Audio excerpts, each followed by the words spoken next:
بسم اللہ الرحمن الرحیم۔ السلام علیکم ورحمۃ اللہ۔ محمد بن سلمان کی سربراہی میں سعودی عرب کے اندر ایک انتہائی اہم ترین کانفرنس بلائی گئی جو کہ فلسطین کے معاملے کے اوپر تھی، اور شہباز شریف کو بھی پاکستان سے مدعو کیا گیا۔ شہباز شریف کو بھی پاکستان سے دعوت دی گئی۔ بطور پاکستانی وزیر اعظم شہباز شریف کو چاہیے یہ تھا کہ وہ فلسطین کا مقدمہ لڑتے، اسرائیل کی مذمت کرتے، اسرائیل کے سخت الفاظ میں نہ صرف مذمت کرتے بلکہ اس کی مرمت کی بات کرتے، اس کو کرارا جواب دیتے، اس کو ٹکا کے جواب دیتے۔ جس طریقے سے عمران خان کسی زمانے میں اسرائیل کی ٹکا کے مذمت کرتا تھا، ٹکا کے جواب دیتا تھا، اور عمران خان جس طریقے سے پالیسی لائن بیان کرتا تھا، آج تک کسی نے اس طرح سے پالیسی لائن بیان نہیں کی جس طریقے سے عمران خان نے کی۔ یہی وجہ ہے کہ آج پورا کا پورا عالم اسلام جو 57 اسلامی ممالک کے اوپر مشتمل ہے، پورا کا پورا عالم اسلام آج عمران خان کو مس کرتا ہے، عمران خان کی اس کو یاد آتی ہے۔ اس کی وجہ یہ ہے کہ جس طریقے سے عمران خان نے پورے عالم اسلام کے اوپر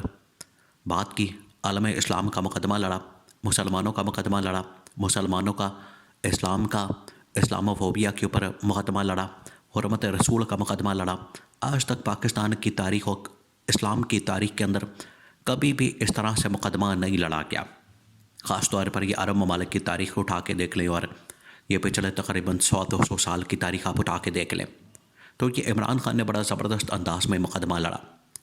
آج اب یہاں پر جب اسلامی سربراہی کانفرنس ہوئی سعودی عرب کے اندر، تو محمد بن سلمان نے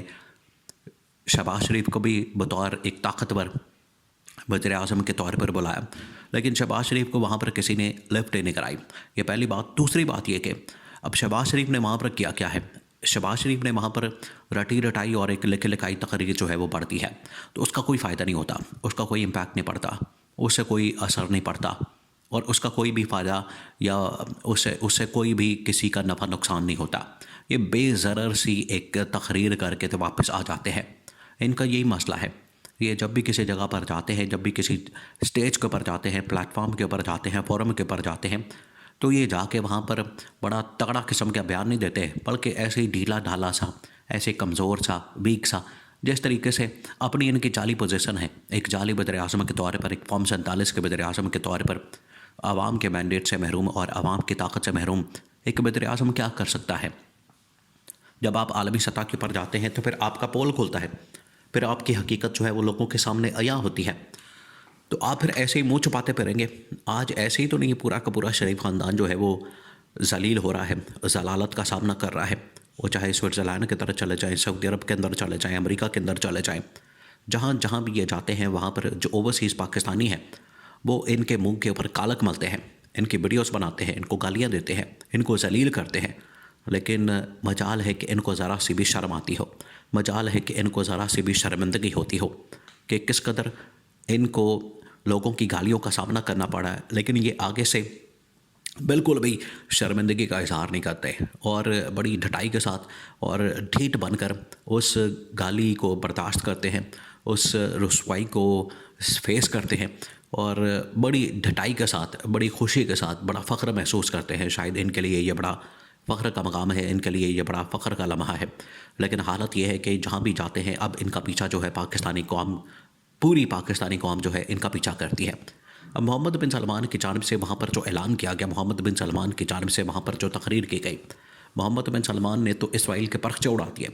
محمد بن سلمان نے تو اسرائیل کی اینٹ سے اینٹ بچا دی، اور جس طریقے سے محمد بن سلمان نے وہاں پر تقریر کی ہے، جس طریقے سے محمد بن سلمان کی جانب سے وہاں پر جواب دیا گیا ہے،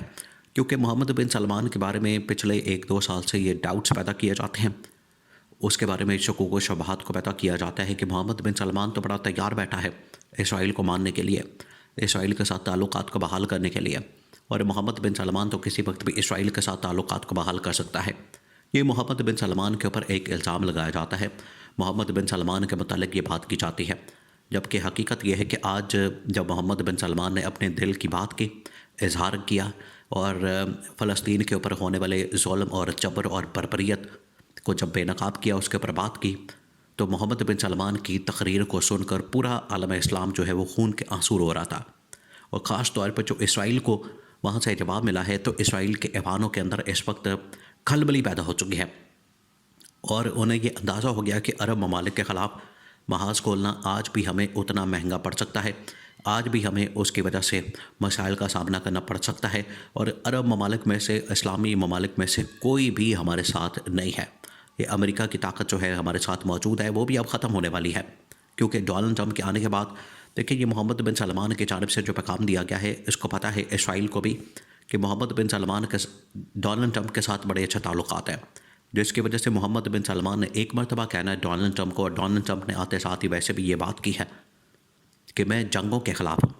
جنگوں سے میرا کوئی تعلق واسطہ نہیں، اور جنگوں کو میں نے آ کے ختم کرنا ہے، اور جنگیں جو ہے وہ کسی بھی مسئلے کا حل نہیں۔ اور یہ دیکھیں یہی سیم موقف جو ہے وہ عمران خان کا ہوتا ہے۔ عمران خان یہی بات کرتا ہے کہ جنگیں کسی بھی مسئلے کا حل نہیں، جنگوں سے آپ مسائل کو حل نہیں کر سکتے، جنگوں سے آپ سلوشن نہیں نکال سکتے، جنگیں الٹا جو ہے مسائل کے اندر اضافہ کرتی ہیں، لوگوں کی مشکلات کے اندر اضافہ کرتی ہیں۔ یہی موقف جو ہے آج ڈونلڈ ٹرمپ کا ہے، اور یہی موقف محمد بن سلمان کا ہے۔ تو اسے آپ اندازہ کر سکتے ہیں کہ عالمی سطح کے اوپر کس موقف کو زیادہ پذیرائی حاصل ہے، کس موقف کو زیادہ سنا جا رہا ہے، مانا جا رہا ہے۔ اور عمران خان نے آج سے جو 20 سال پہلے موقف اپنایا تھا، آج سے 20 سال پہلے عمران خان نے کہا تھا کہ یہ جو دہشت گردی کے خلاف جنگ کی جا رہی ہے، یہ جو دہشت گردی کے نام کے اوپر آپ ایک پوری دنیا کے اندر ایک جنگ کا ماحول بنا رہے ہیں، پوری دنیا کے اندر آپ مختلف ملکوں کے اندر جنگ شروع کر رہے ہیں، یہ ایک دن آپ کے گھر پہنچ جائے گی، آپ کو مسئلہ ہوگا، آپ کی چیخیں نکلوائے گا، اور یہ جنگ جو ہے وہ آپ کے اپنے گھر میں آگ آ جائے گی۔ اور پھر وہی ہوا، اس آگ کا جو ہے پھر تمام ممالک کو سامنا کرنا پڑا، یورپین طاقتوں کو سامنا کرنا پڑا۔ وہ دہشت گردی کی آگ جب وہ کچن میں گئے تو ان کو کچن کی ہیٹ اور حدت کا سامنا کرنا پڑا۔ انہوں نے پاکستان کو تو جھونک دیا، پاکستان کو تو اس حدت کے اندر، اس شدت کے اندر، اس گرمی کے اندر، اس دہشت گردی کی جنگ کے اندر ڈال دیا، اس کی وجہ سے پاکستان کو تو نقصان ہوا، لیکن پوری دنیا نے پھر اس کا مقابلہ کیا، پوری دنیا نے پھر اس کا سامنا کیا۔ اور یہ تو عمران خان کو کریڈٹ جاتا ہے کہ جس نے بڑی سمجھداری کے ساتھ، بڑی بردباری کے ساتھ، بڑی حکمت کے ساتھ اس نے امریکہ اور نیٹو کی فوجیں جو ہیں وہ افغانستان سے نکالی، پاکستان نے اس وقت ان کی مدد کی، ورنہ یہ تو پاسبل نہیں ہونا تھا۔ تو آج محمد بن سلمان اسرائیل کو یہی پیغام دے رہا ہے۔